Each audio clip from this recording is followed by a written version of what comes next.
Welcome to Financial Fridays. This is our fourth episode in July, and we are talking about property taxes. So, all the things Yay. property tax related we have touched on. And then today I have one more question. Oh, I guess my name is Alisa, I guess. And I'm Amber. Yes, there's always something I forget. It's okay. So, I do have a question for you. Okay. I guess it's a two-sided question as well. What do you think is the most common mistake when it comes to property taxes? Something that people make or something that people may not know about property taxes that we haven't already talked about. No, we haven't. Okay. I actually have a few because we deal with a lot, honestly. And I don't think very many people understand of how much that we deal with property taxes with our services. So the biggest thing I'll say is that people don't call the county that if they owe taxes, they don't call. And we deal with a lot of times where, just even a simple phone call, them putting it in your account of like, okay, they gave us this information, they told us the reason why they haven't paid. And that is noted in the account, and no matter what county that you are in. And I think that's one of the biggest mistakes that people make is just like, which I understand completely. We panic. We're like, where am I going to get it? I need the money right now. I don't want to call them. I just want to pay them. I don't want to deal with them. But honestly and truly, like we've dealt with many a times where we will be on the phone with a homeowner and we call the county together, and the county is like, just do this, just do this, do this. That's it. That's it. Yeah. So calling them to let them know the reason why you're behind, when you intend to pay, what you're trying to do, at least to let them know that you're trying. It would be the same as if, we do it with mortgages as well too. When somebody is behind, they don't call, they just, try to figure it out on their own instead of trying to ask for help as well. So I think that's one of the biggest mistakes. Yep. But also like property taxes in general, when you are done paying your mortgage, hallelujah, thank you, you still have to pay property taxes. No. It's amazing of how many people will come to us and say they finished paying the mortgage. I had it actually a couple times where they're like, where do I even pay my property taxes? Like I've never had to do it because I've had the mortgage do it. Yeah. And so that knowledge of even after you're done paying, your 30, 40 years, however many years it may be, you still do have to pay property taxes and homeowners insurance, because those are all both put in the escrow account when you have a mortgage. Now, that's also another thing that, common mistake people make is what an escrow account is when it comes to property taxes as well. Knowledge is power, so I'm going to say what it is right now. The escrow account holds your property taxes, homeowners insurance, and pays it out in the mortgage. It pays it out to the county or city that you are in at the time that it is due.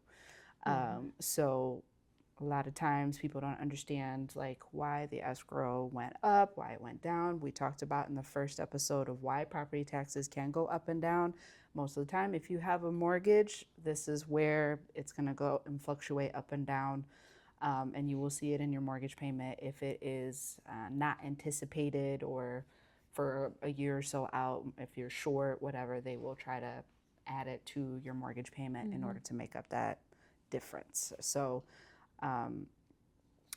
escrow shortages are also the thing that, common mistake that people have of property taxes, of not only where it gets paid, but how much that they need to have in there, how an escrow account works, all of that stuff. So those are the three top things that I know that we deal with all the time, but also we are working on a class as well too called the housing stability class. It's not fully ready yet, but we will be launching it out real quick to teach people, once you have a mortgage as well to how to keep up with it, or what entails of trying to keep yourself stable. And that includes property taxes, of like how to anticipate property taxes going up and why, and who to call, if things happen like that.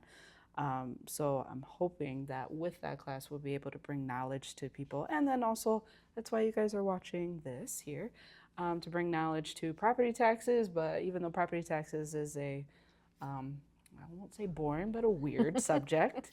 I'm not gonna credit. I would love to watch, but property taxes, but it is necessary, and Yeah. we talk about it because we deal with this on a daily basis. Honestly, of the lack of knowledge, and it's not anybody's fault because honestly, I mean, I grew up in America and we never got taught about property taxes or credit even, right? But the daily essentials of being an adult, Yes. we never got I guess. we never got talked to about. So those are the things that I can think of are the most common mistakes when it comes to property taxes. Most of them, it's because they come to us while being behind, and Yeah. then we're like, this was the mistake. But in general, I will say, like, you still have property taxes after you pay your mortgage. Yeah. Like, that is like the main thing. Like, even if you inherited it from, somebody else, Yep. you still have to pay property taxes. And hopefully the person before you has paid them as well. Yep. Oh, yes, that's the hope. I did want to add, if you're behind on your property taxes, you don't have to come up with a huge amount at once. Yes. Especially if you're in Kent County, you don't have to make the full payment. Yeah. Like all together. Shout out You to Kent can County.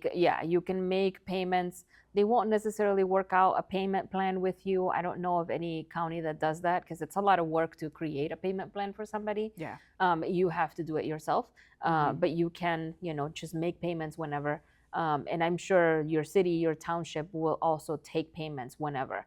So if you're done paying property taxes, your mortgage, and now you just have the property taxes, still make the payments because you might be able to make monthly payments instead of having to make a huge amount all at once. And then if that's not an option in your county or your city or township or village or whoever you pay your property taxes with to, in order to not have a huge payment, what you can do is create your own escrow account, right? You can create your own savings account that is specifically for property taxes, and you just deposit into that account specifically for that. And we've talked about different savings accounts that you can have. That's one of the things that you can do. You can just create your own escrow account, right? Like you put in the money there every month for that specific purpose, specifically for property taxes or your insurance as well. So it's not a huge payment that you have to make because property taxes are a lot. Yeah. Summer taxes are more expensive than winter taxes, but Yes. yeah, so that's the huge payments that have to come up out of your pocket, right? So that's a lot. Yeah. And I've had to do that a couple times with clients that, they fell behind before, and we talk about the future. Okay, how do we not fall behind again? How much is your average for your property taxes a year? And then we divide it up for 12 months to say, this is how much that you need to save every month. Is this doable?